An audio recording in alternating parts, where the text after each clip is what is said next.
Can you hear me? Yes, very good.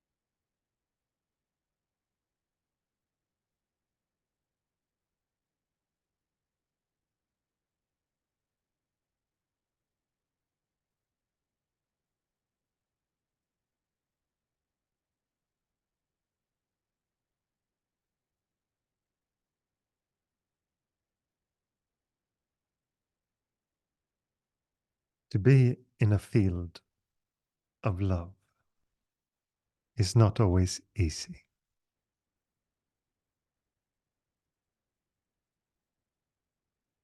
You might think it is what you want. You might think that it is what you're longing for.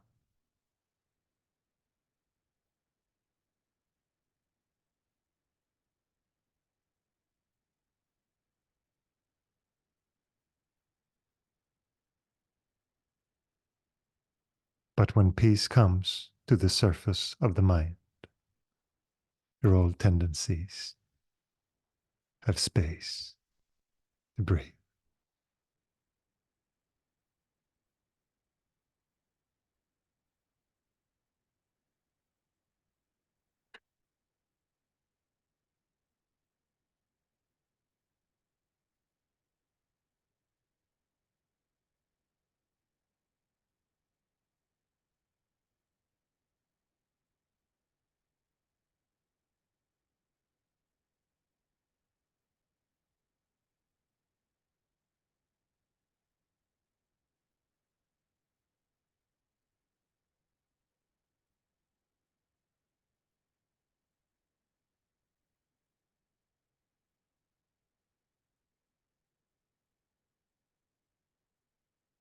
And this space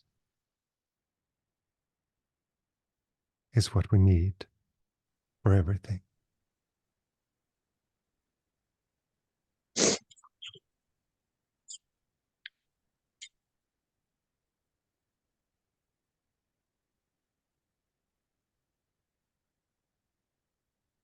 This space is our oxygen.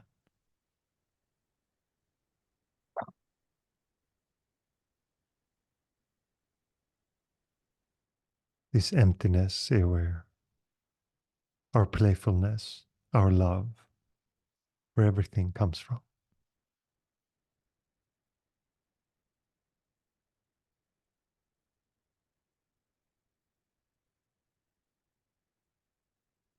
And this is what we are. We are this spaciousness.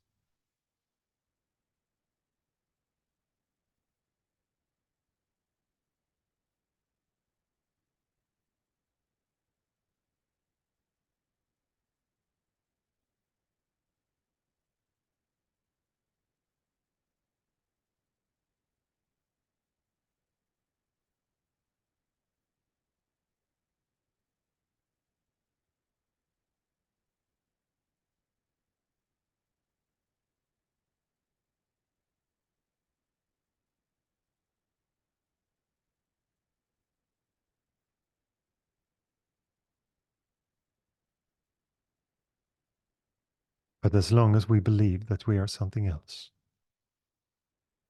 as long as we believe that we are someone separate from this spaciousness,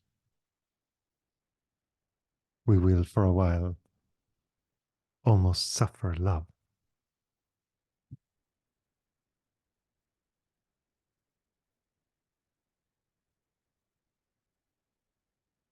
And I'm not talking about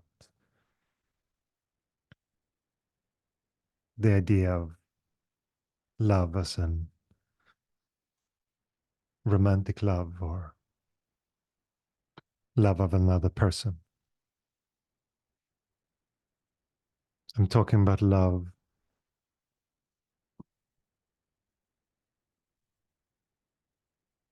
the big love,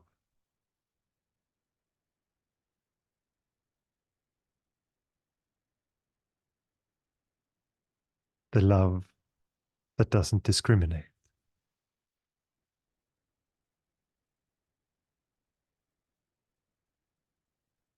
a love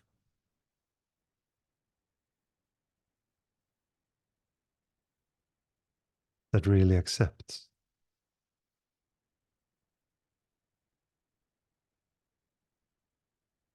the love that everyone is looking for, and that many people hope for finding in a partner or from their parents or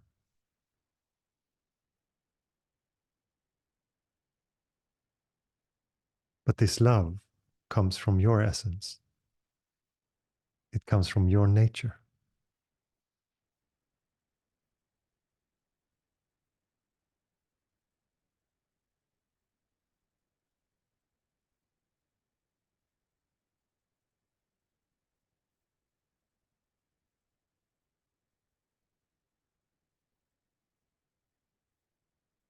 You might think that you're very comfortable with yourself, that you have worked on yourself,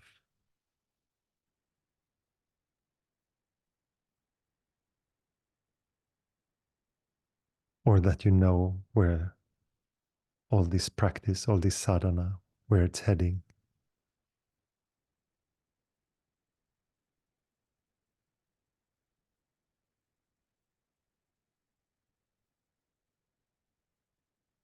But you get surprised by love.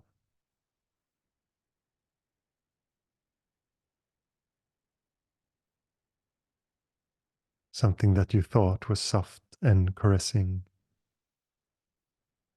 is burning everything.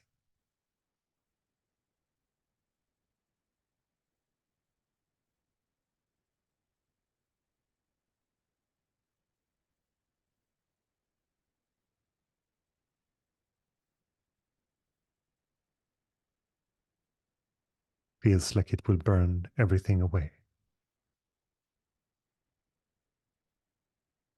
Might even have the feeling that you will be lost.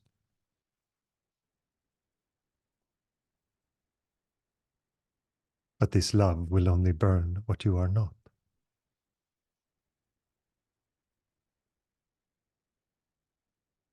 And the clinging makes it painful.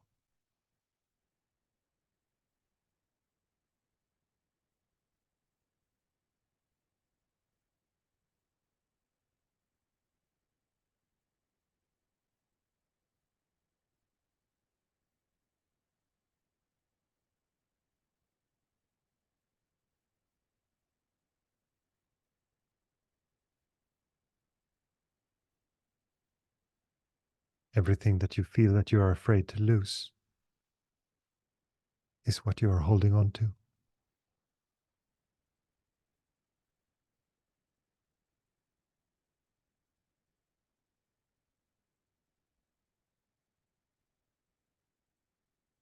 And it can feel like the quality of this stillness and this love that radiates from it is stubborn.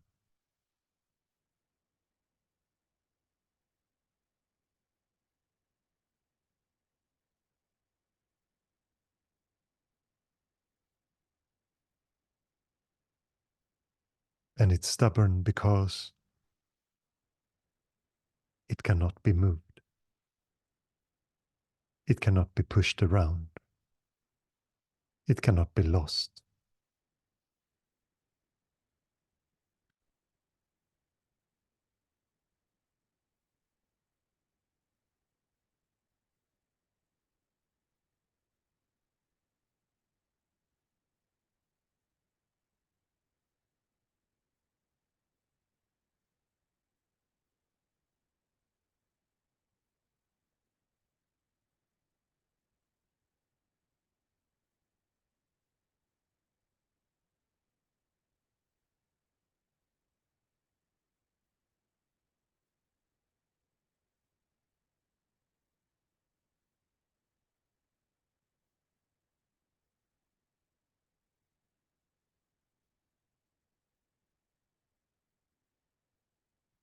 And in this stillness, everything is allowed to move.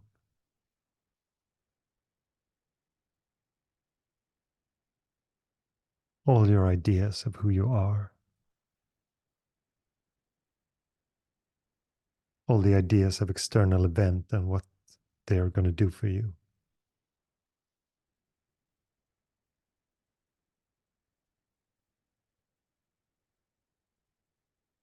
All your ideas of what is going to make you whole, what you need to feel complete.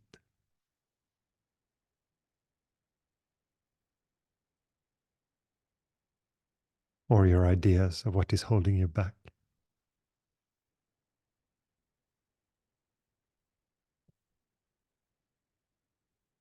All these things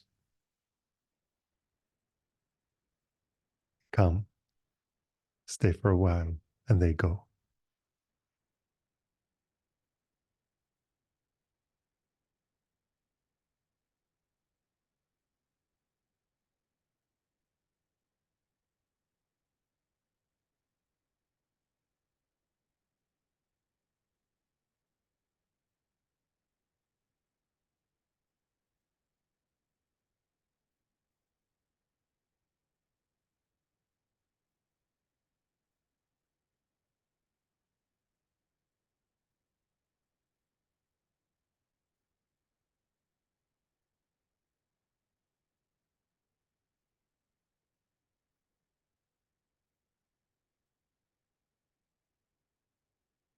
I can say different guiding words to you. I can say that you should move your attention from the outer to the inner.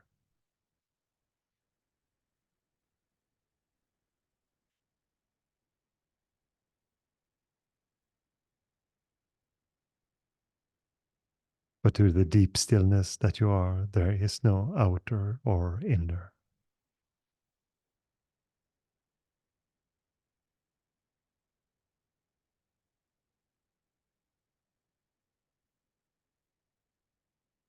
And every moment there is an invitation to stay as that.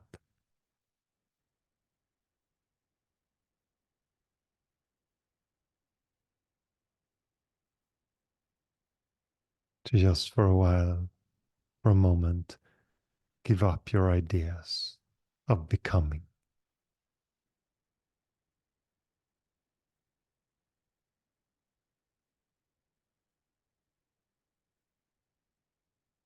Just see what dwells here.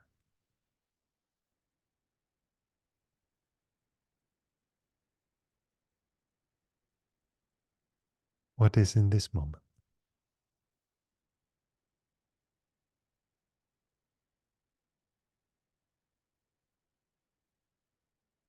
And even if you feel confused or unsure about what you are, what your place in the world is, or what the meaning of it all is, whatever you have,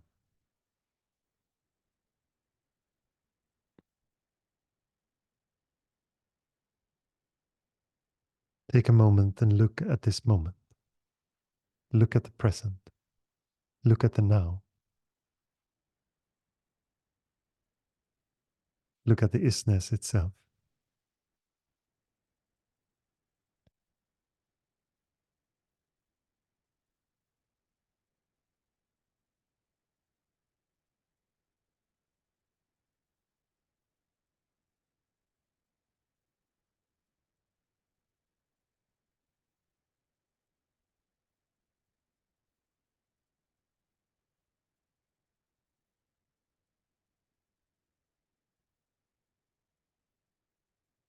Then if you just stay here, what are the difficulties? What are the problems?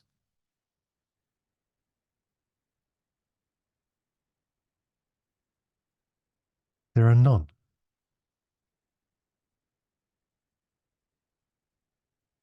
This moment just unfolds. That's it.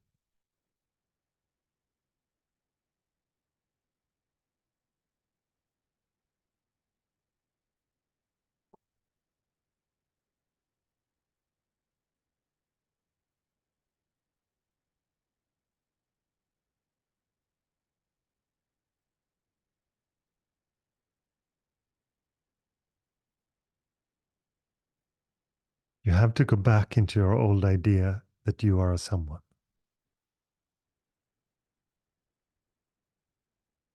Notice that you have to uphold that for that to be believed in.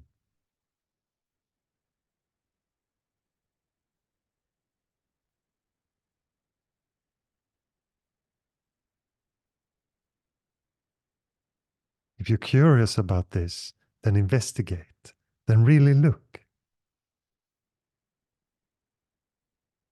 Question the idea of who you are.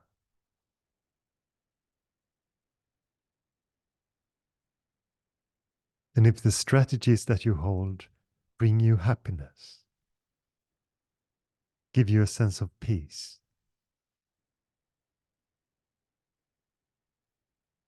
Because if the deep motivation that you have is just to relate to your restlessness, and there's a constant feeling of not feeling satisfied,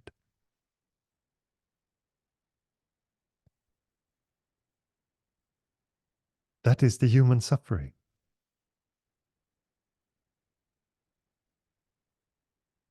This discontentment. And you notice that you project that on your world.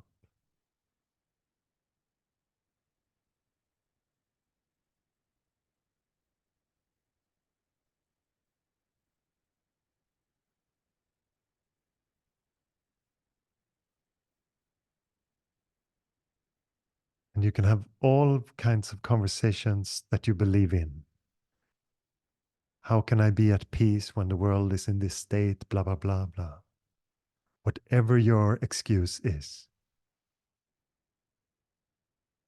he starts with you.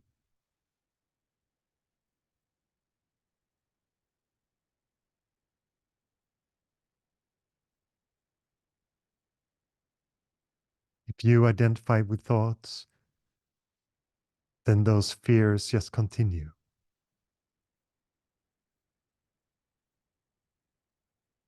And when you rest in your deep beingness, this contentment of the present moment, then nothing shakes you because you are the unshakable present.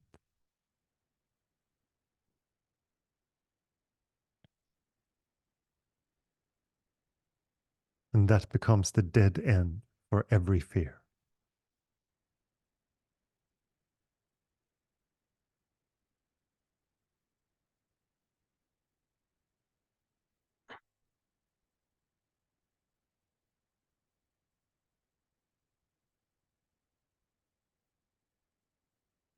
You don't have to become peaceful.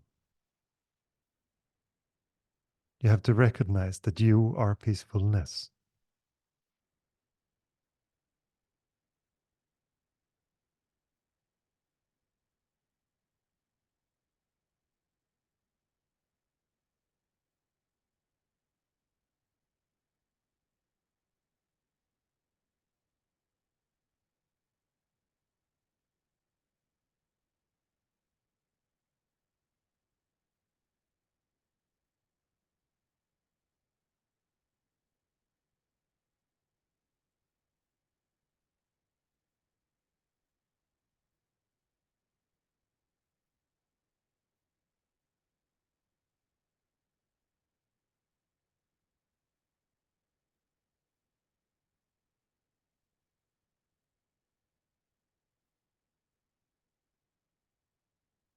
You have to stay with this moment until you start to see that there is no difference between you and this moment.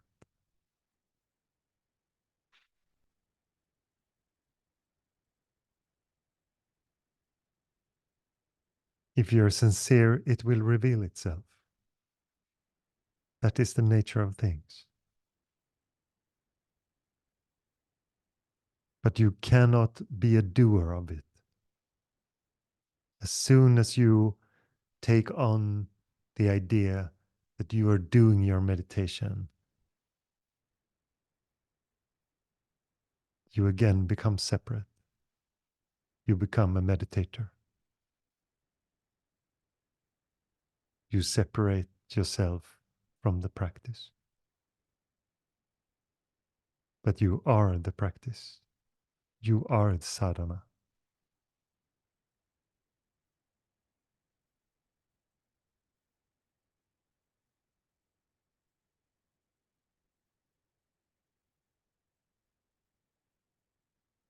Sometimes the ones who dedicate their life to their practice, to the sadhana, are called a sadhak. But the sadhak is not the one who is doing the sadhana. It is the one who is the sadhana.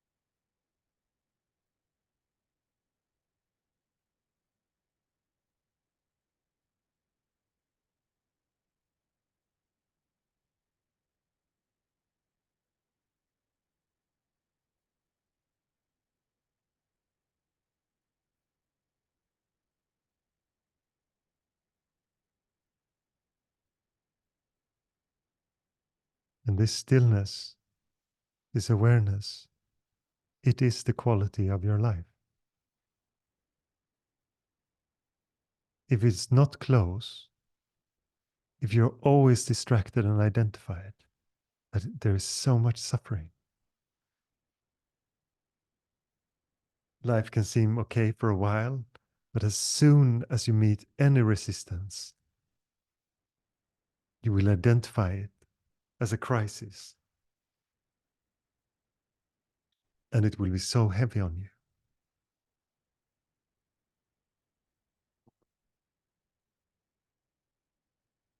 You will be obsessed by protecting your world because you will have the sense that everything can be lost in all that you are and all that you love can be lost at any moment.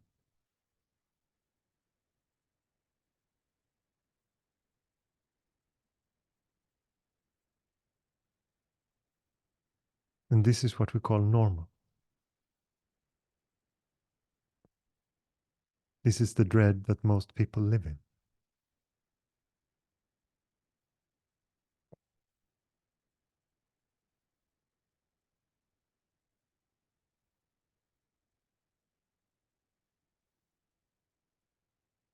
But you cannot be lost.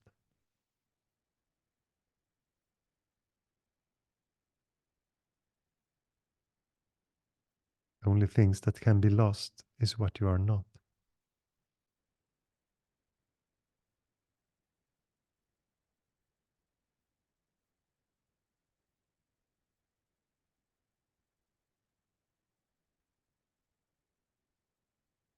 That's the relative. That is the movement of everything. The waves on the ocean, it will all come and go.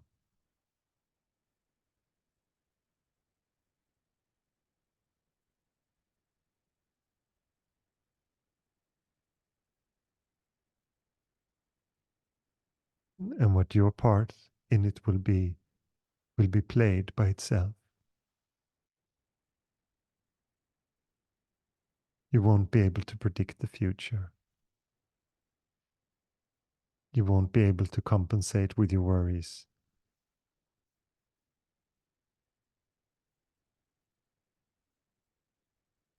All you can do is bow.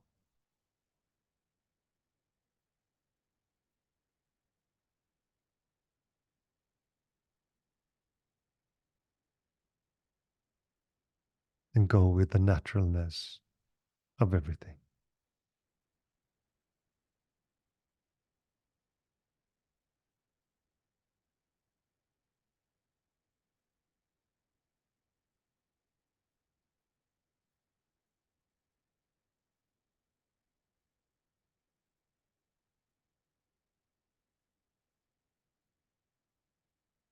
But in the depth of it, there is no one to be aligned with what is. There is only what is.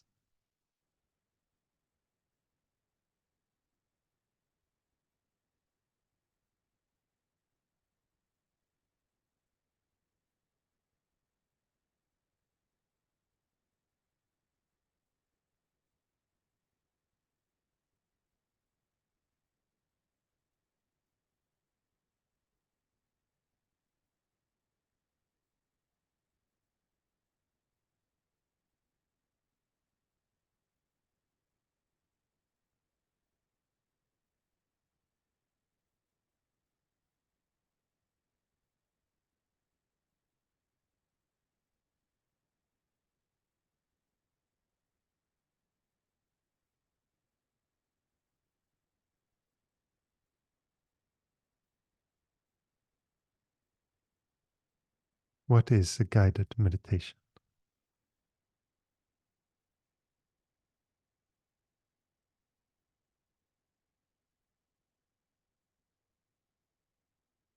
Isn't the guided meditation everything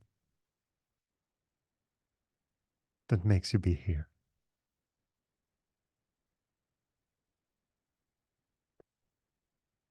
So it could be very repetitive. Remember now.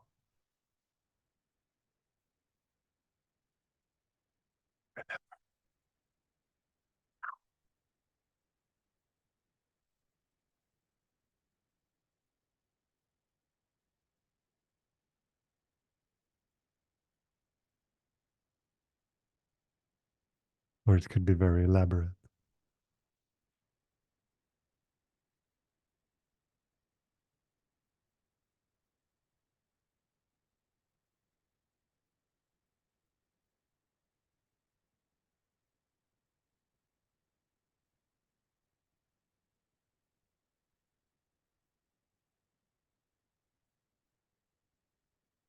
Let's see what happens.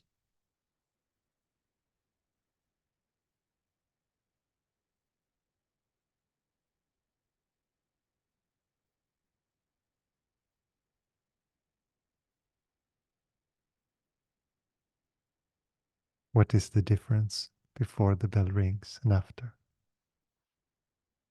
No difference.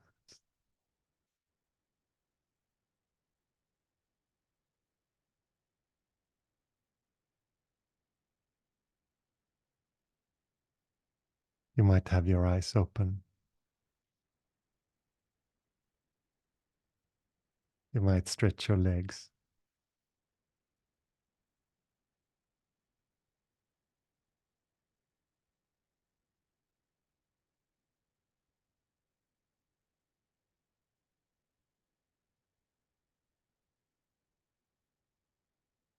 But there is still experiencing.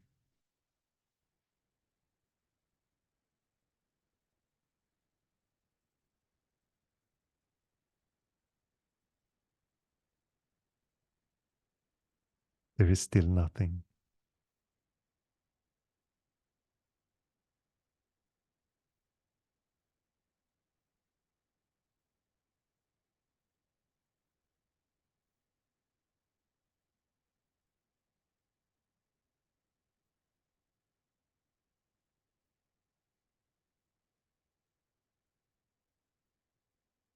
In this context, the word nothing is so beautiful, isn't it? The spaciousness that holds everything is a sort of nothing, cannot be touched, doesn't have any smell, cannot break. So it's a nothing, right?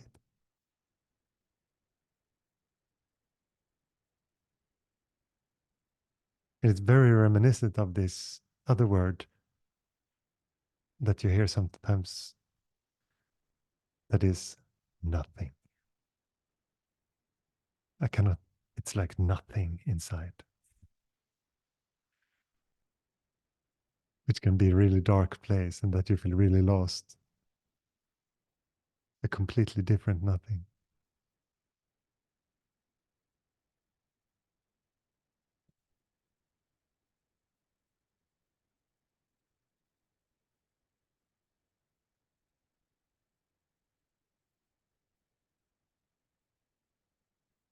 And it's easy to underestimate how words change and what they can mean. Because both mean nothing in a way.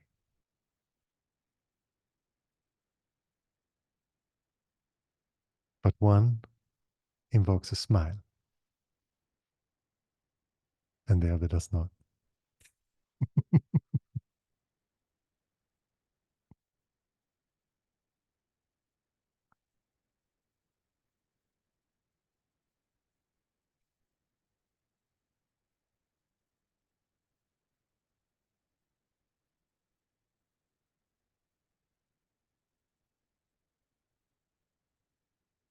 The words cannot grasp this.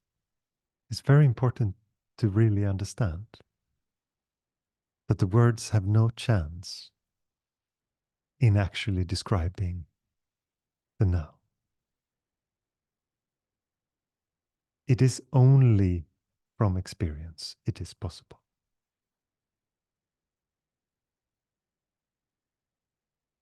You can have the most you can read the most beautiful poems of Dattatreya or Rumi or something very, very beautiful that describes the now.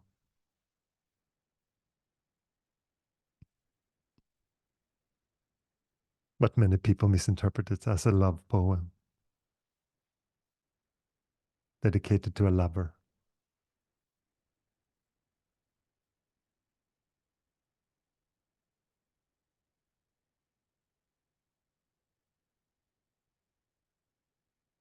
Because the experiencing of it is everything.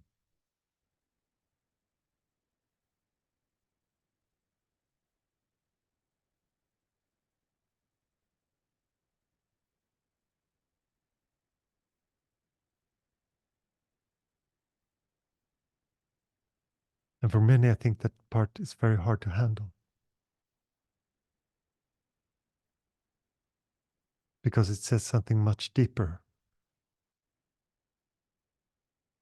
It says that your mind is not in control.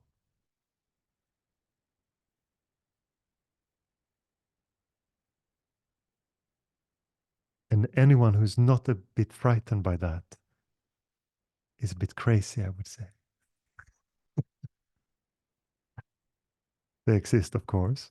But the normal, most common way is to be a bit scared of that.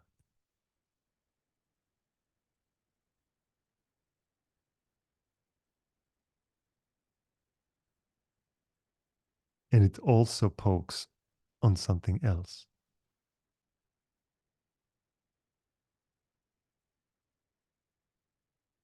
It says that faith is relevant. And I know that not everyone likes that.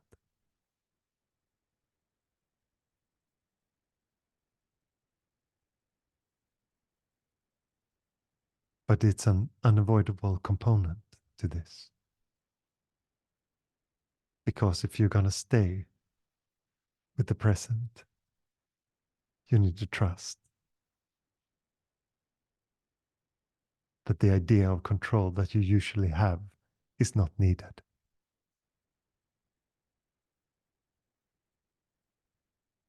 So, what is moving the universe?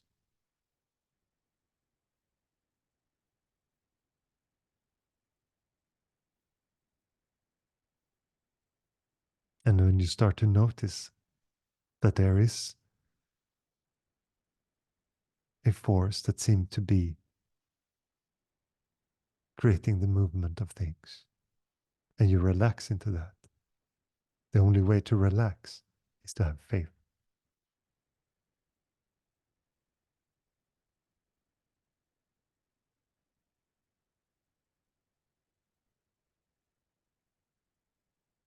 I was so surprised by this. I didn't think that the thing faith would ever be something that I would see as something important.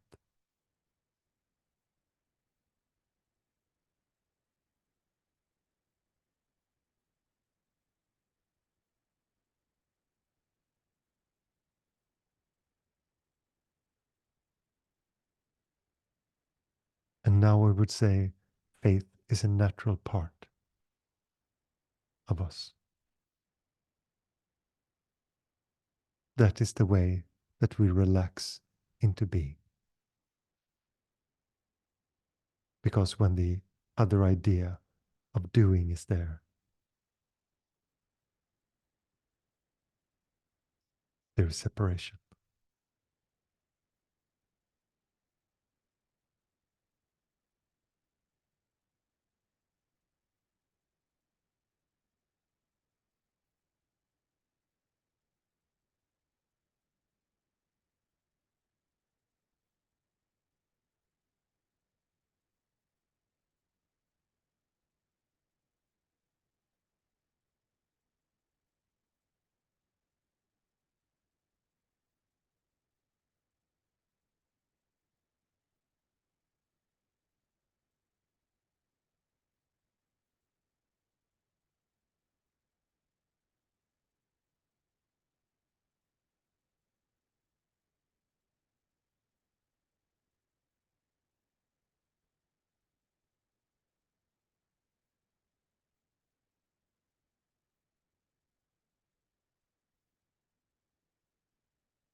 And even if you cannot accept, for example, the idea of faith in your sadhana,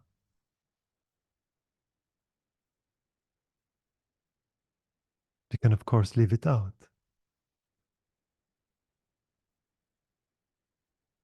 until the day will come when we will come knocking on your door. And this is the beauty of it, that you can really leave out the parts of your practice or of teachings that you don't like until you understand that you really need them. And if you're sincere in your practice, you will say at some point, okay, I have no choice but incorporating this. This is the only path forward.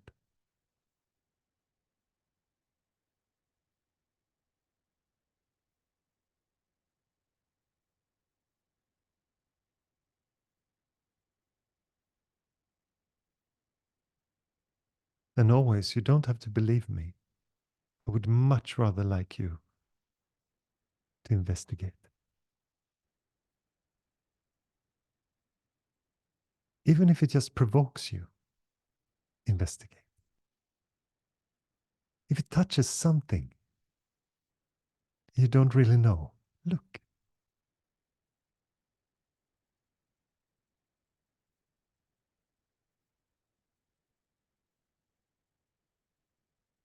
It's actually not so important that you're in agreement with me. More important is that you investigate and look, really, really witness what is going on. And that you're sincere with it, what is happening in this moment.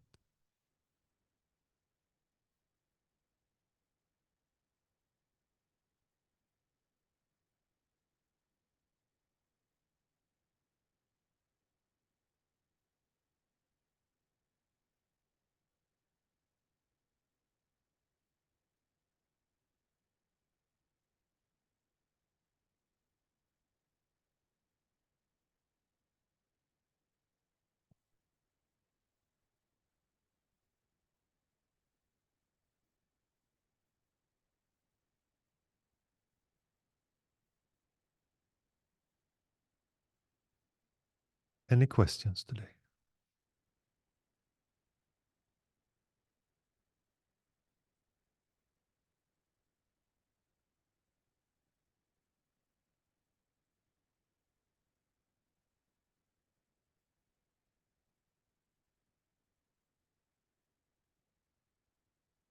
So either complete confusion or complete clarity, I guess.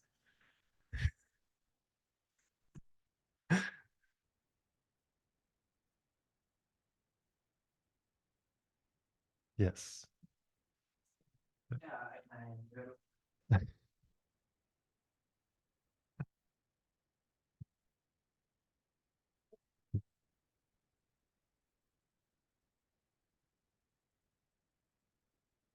okay, so if I am kind of confused, or if I feel like it's not, I mean, yeah, yeah, The clarity and confused was a joke. yeah, I know, I know, but there sometimes there is a lot of unclarity and confusion, and Yes. and I really wanna go deeper inside, or like into self inquiry, and it just feels like there is some blockage sometimes, and Okay, tell me about this blockage. yeah, but for example, if I was really sincere, and then I felt that I got in touch with some present, and then another time uh, I go in with the same sincerity, and I don't get in touch with that presence, or yes, but still, the, The experience, yeah, still, your it's still, experience is that it's coming and going. but and it's like there is just like some frustration. It's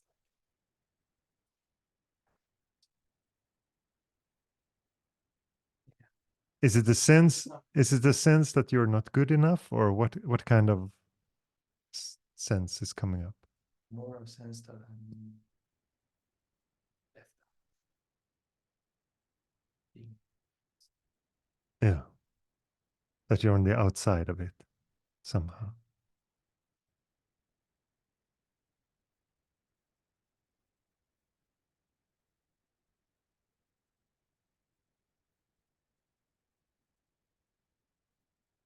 But the whole idea of feeling separate like that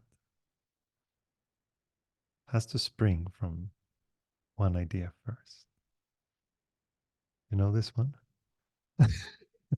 But sometimes it's like, yeah, but yes, and I understand that that is the problem, and but it's like, But you also have to buy into one thought, yeah, and that thought has to come, and you have to accept that thought as truth. You understand that when that thought comes, there is either the non-awareness of it, so it just triggers without you even, you don't say, I have no idea when this thing clicked in, and I'm now suffering the identity of it. Um, I think that is the most common. But if you start to uh, time and time again come to be alert of thinking, you will come to a point where you will notice that these trigger thoughts, when the seed of those are planted, when they are presented to you, there will come a moment where they will come. And in the beginning, it feels like they're almost magnetic, because it's the normal way, or the the old way of doing it is to connect to it time and time again. So when it comes, it feels like, oh, I should automatically connect with this thought. But in that moment, if you instead notice that it is there, look at it really attentively, notice, and it goes. Then that changes the whole makeup of it. And it can come again, and it can come again. But if you don't feed it, the the egoic mind will give up with presenting those things, and it, after a while, it won't matter if it will present that, because you're not buying. So you can try to sell you that idea however many times, but at a certain point you have no interest in it. So the problem with the thought now is that there is interest for you. It says something about you, and you have some sense of control connected to it, and therefore it's interesting to connect to it. So that you know your emotional position, or you know who you are in this, or whatever it is. This kind of interest makes you connect to it. And without it, it cannot do anything. I love this thing that is quote from Papaji when he says, it's like thieves in an empty house. Because the mind tries to connect with something in you. But if you're not connecting with that, then it is like thieves in an empty house. There is nothing to steal away. There's nothing for the thoughts to hold on to in your. But sometimes if the like if this feeling of just like it's something unconscious in you, like you're not really, it's not a conscious thought, then I have the feeling that to just surrender it or give it back sometimes works better, or most of the time works better for me. And if I go for the more self-inquiry, then then I have to have like some sort of clarity before I go into that. That's I mean, that's my experience at least. Do you find it easier to I just give up? Or yeah, especially if there is like a hindrance or a feeling of like something is in the way or confusion. Yeah. yes. And something that is like kind of murky or like it's hard to describe. Yes. The only difficulty with this approach of the feeling of giving it up is that it can feel very still very dualistic.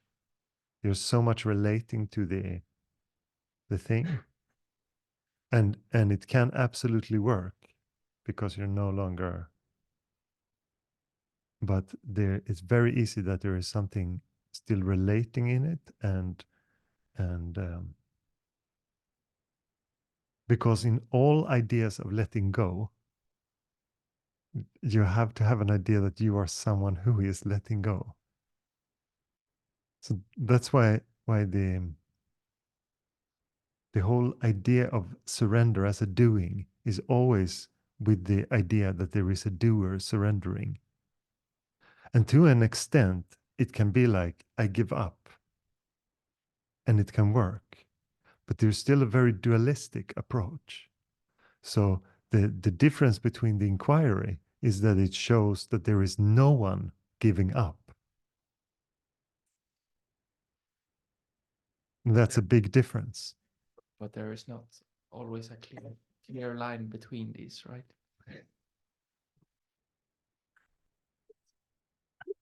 Yeah, but that is also that is also true, because your surrender can also be true surrender. That there is, you also give up to the one giving up. Of course. And this is why words are complicated. It is a great example of why words are complicated. And there's a great limitation on how you can talk about things, because how you will interpret them is such a big part of it.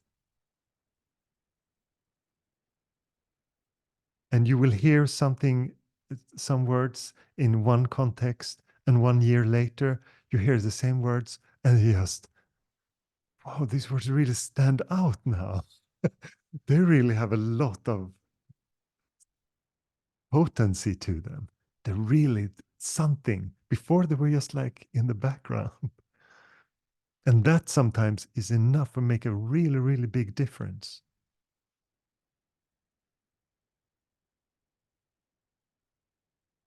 But the difference comes from your understanding. And if you just have seen the stillness more and are more comfortable with the stillness, then that will change. That will change your entire understanding of the makeup of everything.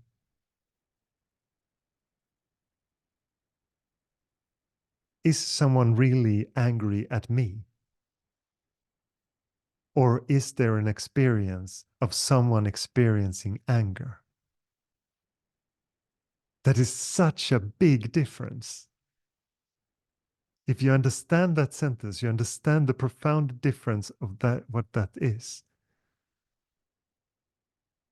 Because in one scenario, you really have to defend yourself because you're attacked from the outside. And in the other scenario, you see that there are an expression of anger. It's such a huge difference.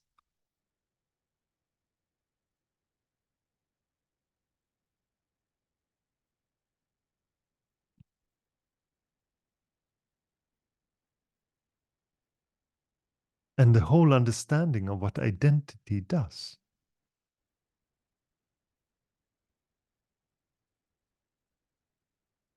What you take yourself to be. Colors everything. If you walk around thinking, I'm a really good person, you're going to see things through those eyes. And that can have all kind of prejudice with it. That, for example, you see someone who does something really terrible and you don't like it. No, that kind of behavior, that is completely like you judge them really, really harshly because you see yourself as a good person.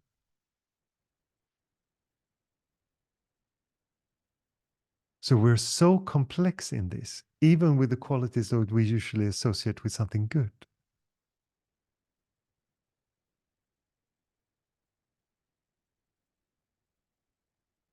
Because when we're identified, we have to uphold. If you're a good person, you also, if you consider certain actions bad, using force in a situation, wrestle someone to the ground who is hurting someone else, you hesitate in doing that, even though that would save the life of someone or it would be really important to do it. Just because your idea of how you should be.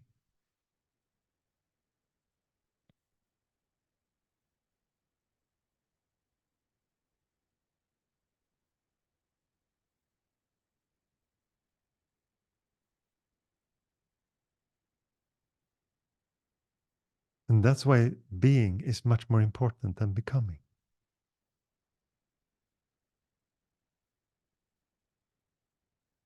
We're obsessed by becoming in our culture.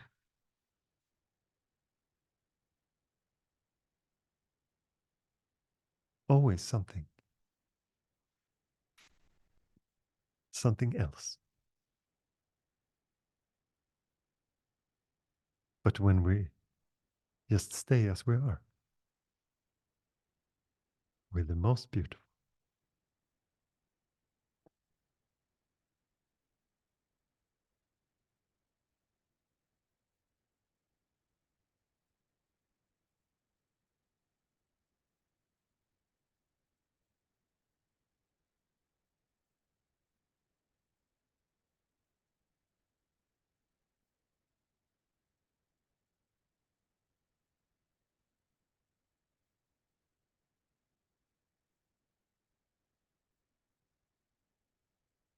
And the more you investigate this, the more you really look at it, the more you will understand that there is nothing that is interesting but that.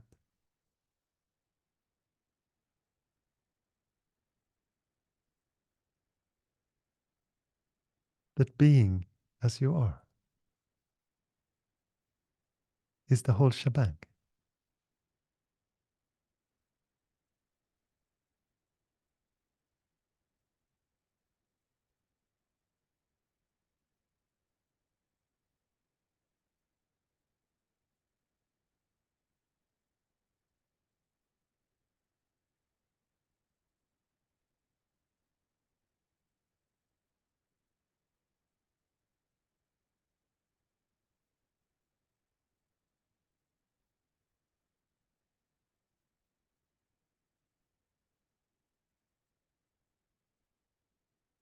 Do you know Swami Sarvapriyananda?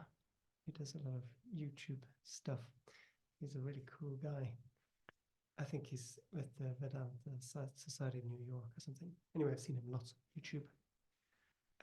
He talks a lot about non-duality. He's very eloquent, I think. I really like him.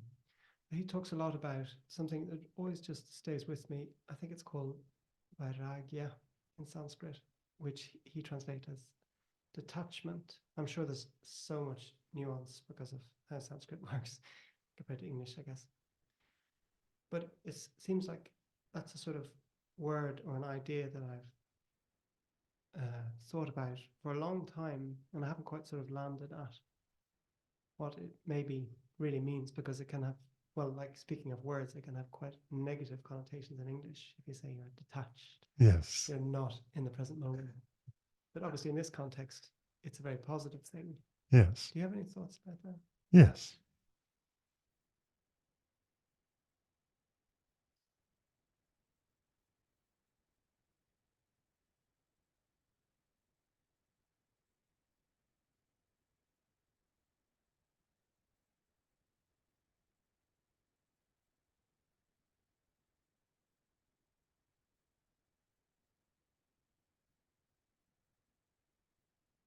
But there are a few words that are like that. Because also when we talk about not reacting to thoughts, I think many people also associate that with, so you turn yourself completely off. You cut yourself off from the world somehow. You just sit in your meditation bubble, think that everything is okay while the world is burning.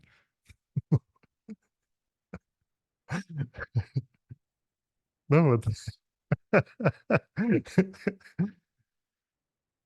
Hmm.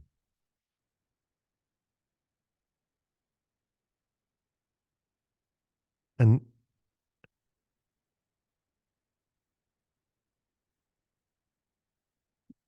and this whole idea also of what intimacy is.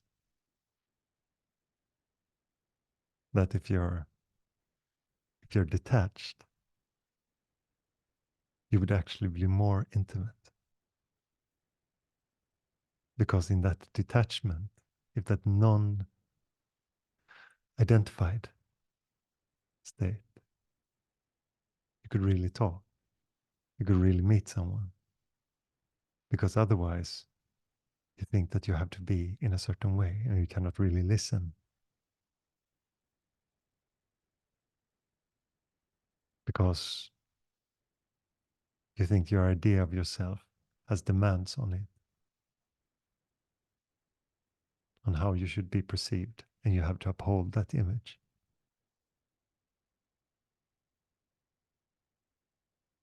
And you will sometimes excuse yourself and say, oh, that's not really me, when you move outside your personality box in what you talk about. Yes, but I don't really like that so much in that way. I do it sometimes, but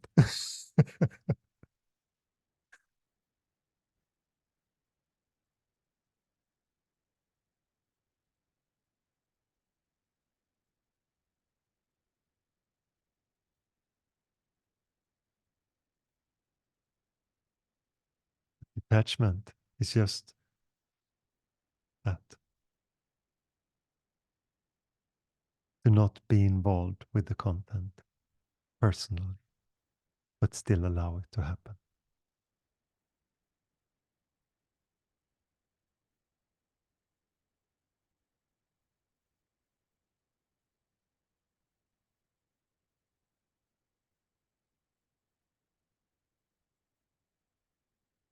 And it's just misinterpreted because people are not so used. They think that that is the only way.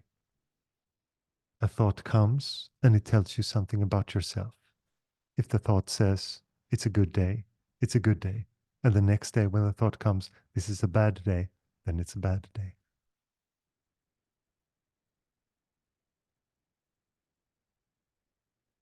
But this means that the external world, will we be able to dictate your life? And you will look to other people if they have a good or a bad day and see if it is a good or bad day. Maybe your boss, maybe your partner.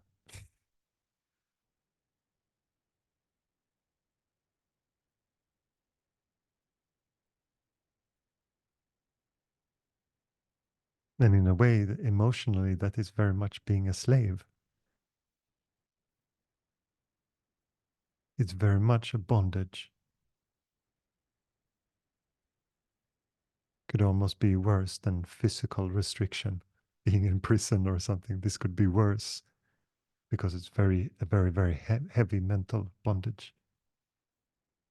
That you always have to look to your surroundings to define if you're okay or not. And there is no freedom in that. And from that perspective, it makes it very easy to understand why detachment is a good thing.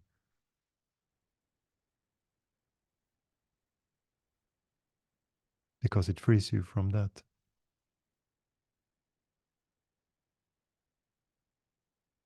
And we talk about many things here that sound like bad things, like not being interested in things anymore.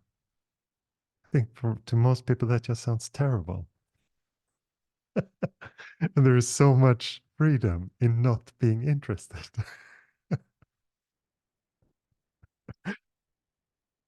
Because it's so unidentified. Why do they see it so? Why do they see it so good to be into bondage, though?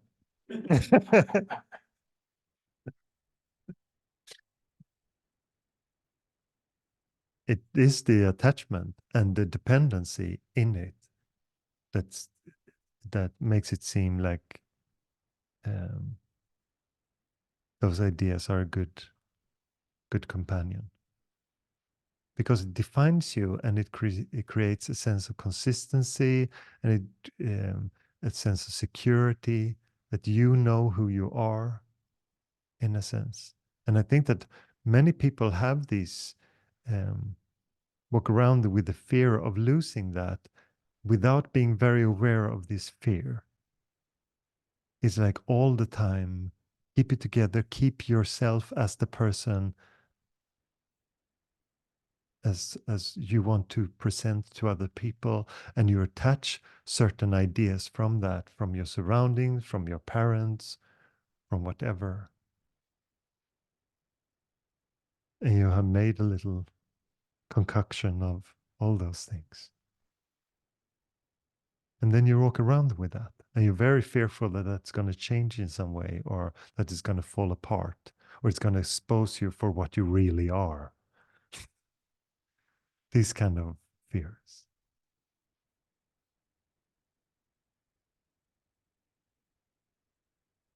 And all those things are attachments.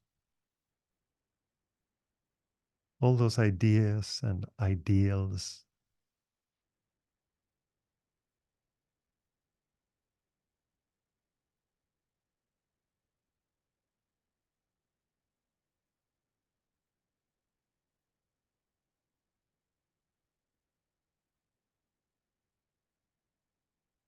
And I think many people confuse the detachment part with with a very material detachment.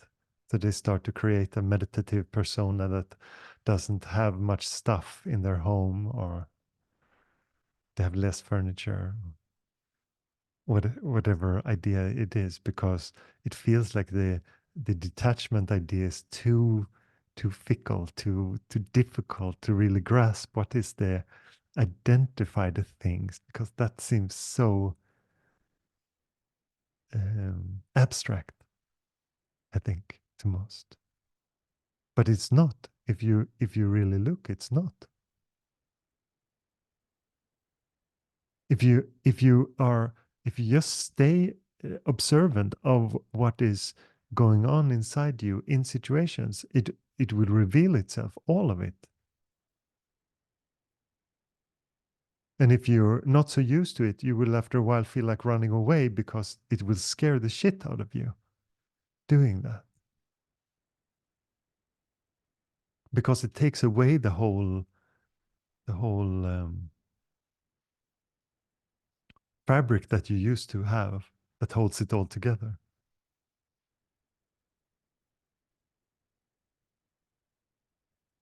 You start to make dead ends with the idea of the person.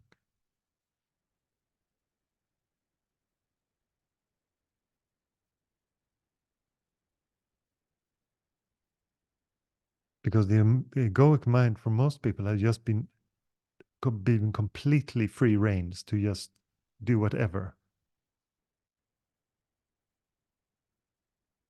So it's really like the servant is ruling the kingdom.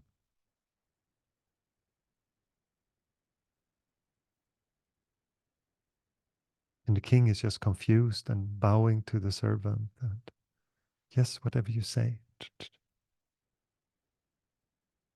Because awareness is prior to thought. Thought is never prior to awareness.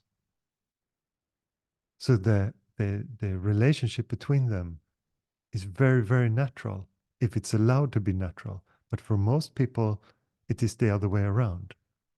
Thoughts and emotions rule the kingdom. Whatever they say, that is how the day goes. And the detachment of that is freedom.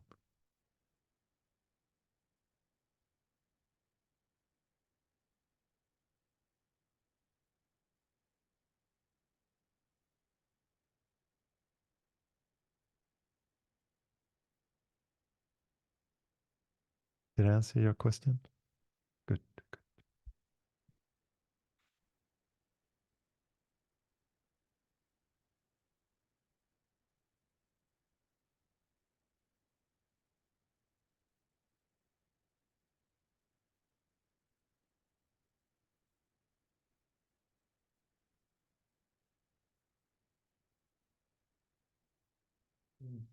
Do you sometimes feel that um, mm,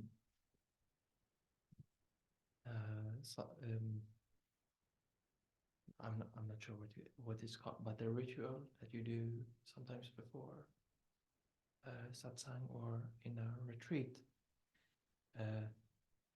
that the words have, I mean, they come with something alive in them, right? I'm just saying that if You talk about Mahamrityunjaya mantra that I sing sometimes. Yes.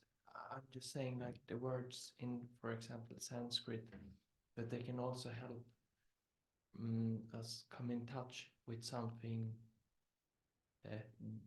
deeper. Yes. Like I'm not saying it is so for everyone, but for me, I have felt that with some just the words carry some meaning, even if I don't know.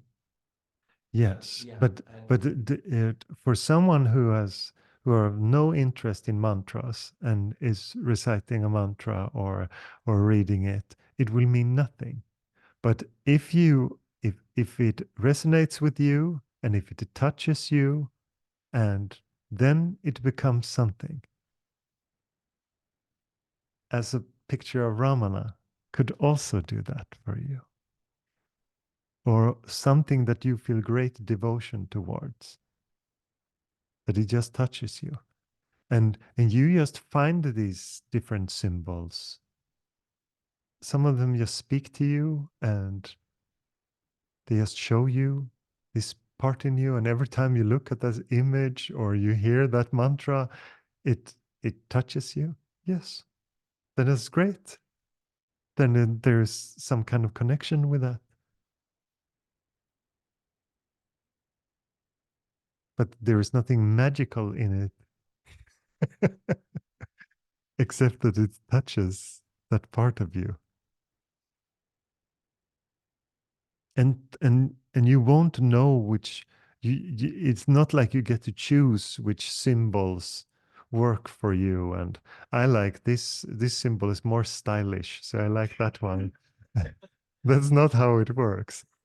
They just come to you how they come to you, and sometimes they just show you time and time again. Okay, there seem to be some relationship between what resonates in me and Dattatreya. Okay, now for the fifth time, the same thing is coming. Okay, then you accept and you feel like that this is, I feel connection and I feel reverence with it, and I feel naturally connected to the godliness in it, or whatever you want to call it.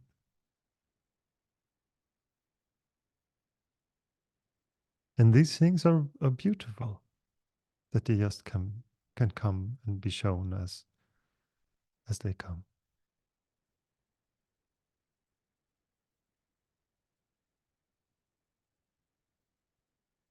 And if you would have told me just 15 years ago that I would sit in this room surrounded by these different gurus and pictures, I would say, no way, no chance.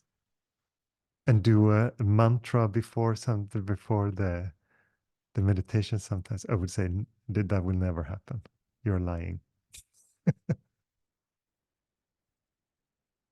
And that's what I mean, but by why you don't know. And suddenly certain things hook you, come to you.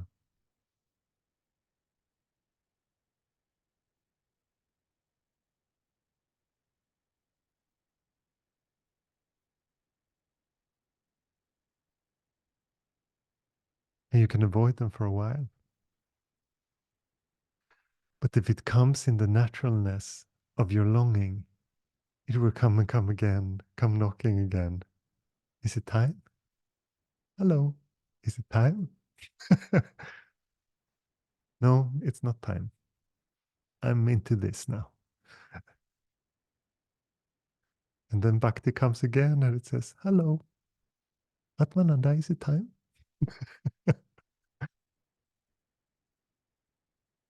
So it's unavoidable. And that is beautiful.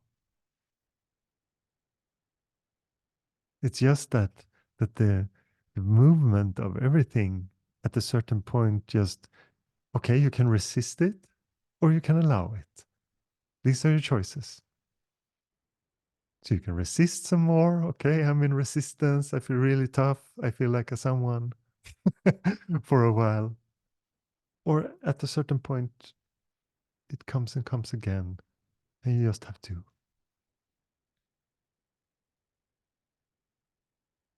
This is the naturalness of things. It's not, it's not creating something.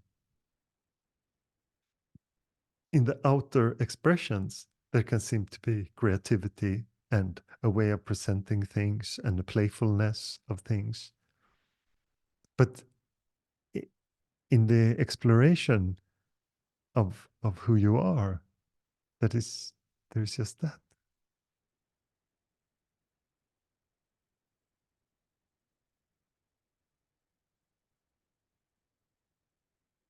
And the expression of things can be very playful. You can have a very playful teacher, or you can come in very quaint and strange situations and they show you something, or but you don't know. But if there is a longing and there is openness, that will automatically happen. But don't think that you know how things will present itself. You have no idea. And you have no idea where it will take you. Because if it changes where you come from, how you look at things, then everything changes. Then what you accept in the world changes, and what contexts you can be in change, and everything can change. So if your highest priority is to know yourself, then you have to be okay with a lot of things, and that it can take a turn that you were not expecting, or perhaps before said, I could never accept that.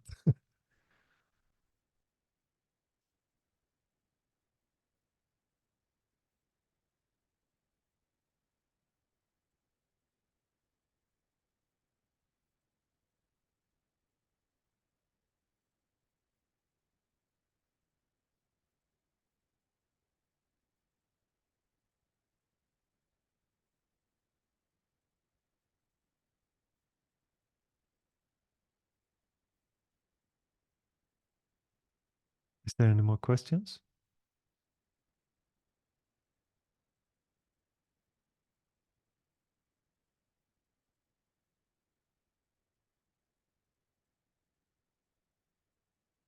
No? Very good.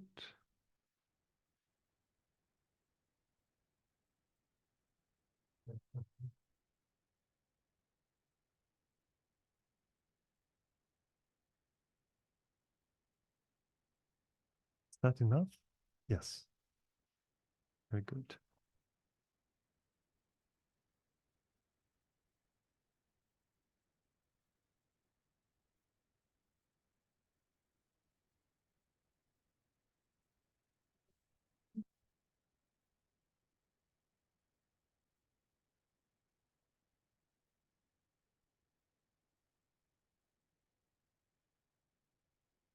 Where do we start, Sanna? Kali Durga? Okay, good. Jaya Mata Kali, Jaya Mata Durga, Jaya Mata Kali, Jaya Mata Durga, Kali Durga, Namo Namah, Kali Durga, Namo Namah.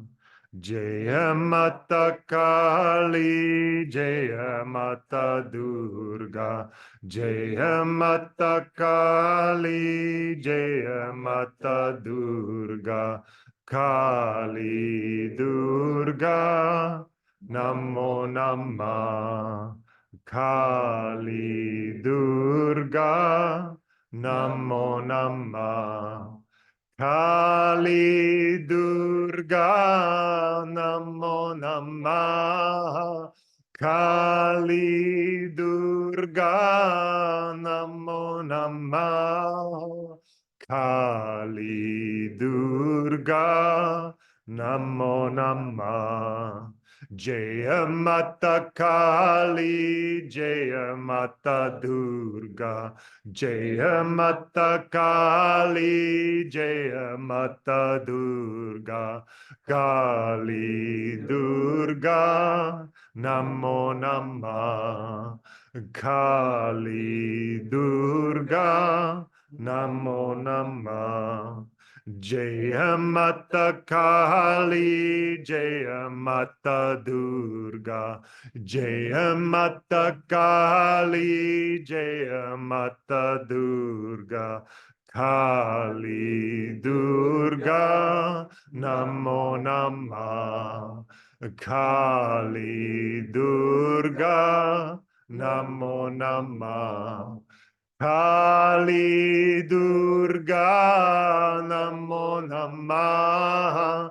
Kali Durga Namo Namah. Kali Durga Namo Namah. Jaya Mata Kali, Jaya Mata Durga, Jaya Mata Kali, Jaya Mata Durga, Kali Durga, Namo Namah, Kali Durga, Namo Namah. Jaya Mata Kali, Jaya Mata Durga, Jaya Mata Kali, Jaya Mata Durga, Kali Durga, Namo Namah, Kali Durga, Namo Namah. Kali Durga Namah Kali Durga Namo Namah Kali Durga Namo Namah.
He he Govinda, he he Gopala, he he Govinda, he he Gopala. He Vasudeva, He Nityananda, He Vasudeva, He Nityananda, Shri Radhe Radhe Radhe. Radhe Radhe Radhe Shama, Shri Radhe Radhe Radhe, Radhe Radhe Radhe Shama, He He Govinda,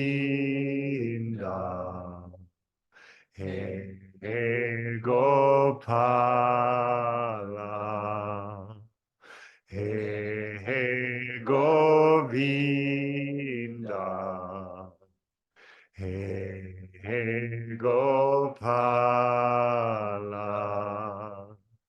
He Vasudeva,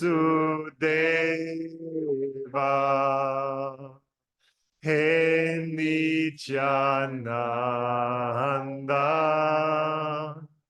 He Vasudeva, He Nityananda,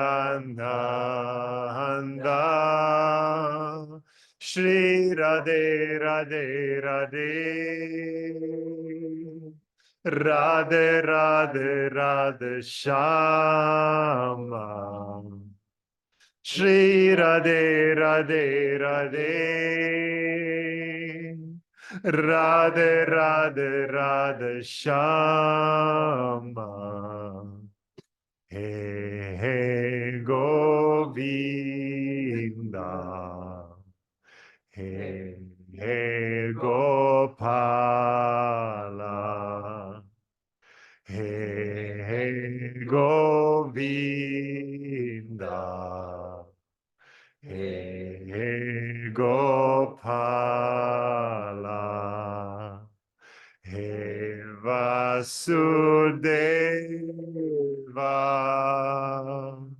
He Nityananda, He Vasudeva, He Nityananda,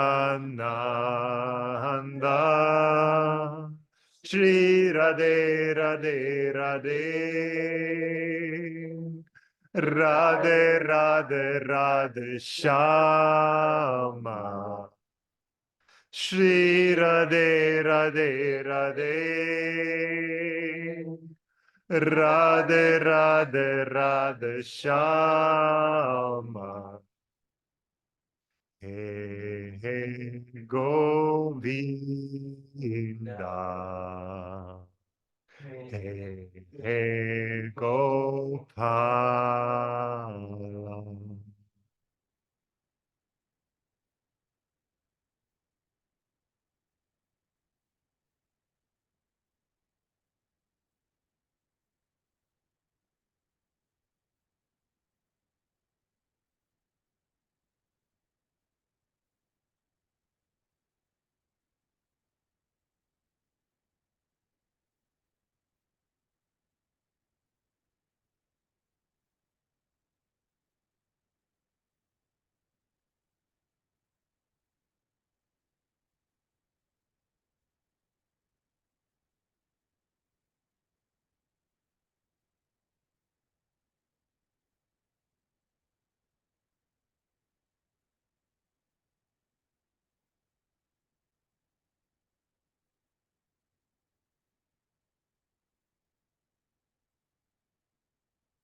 If you experience gratitude,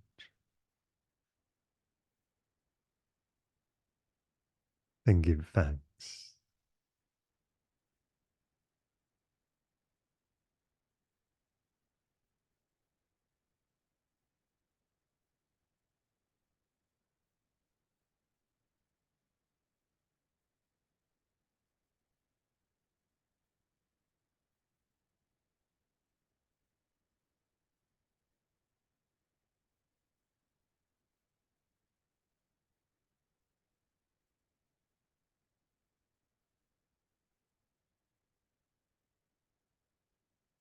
Thank you, thank you, thank you.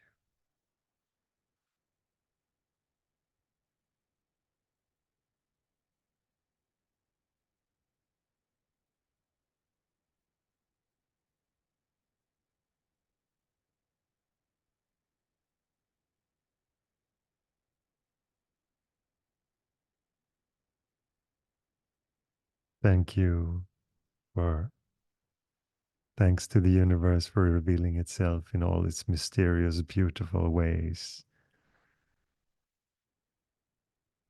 How the playfulness and strangeness of everything comes into your lives and shakes everything around and creates a beautiful mess sometimes.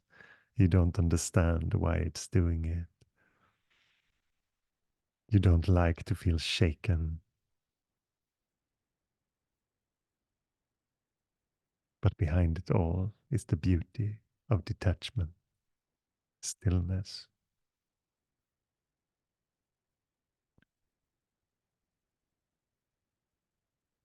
The thing that can never change.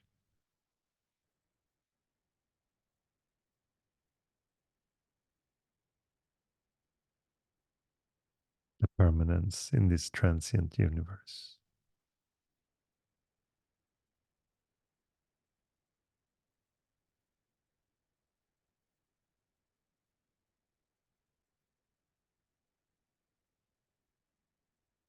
Thank you, thank you, thank you.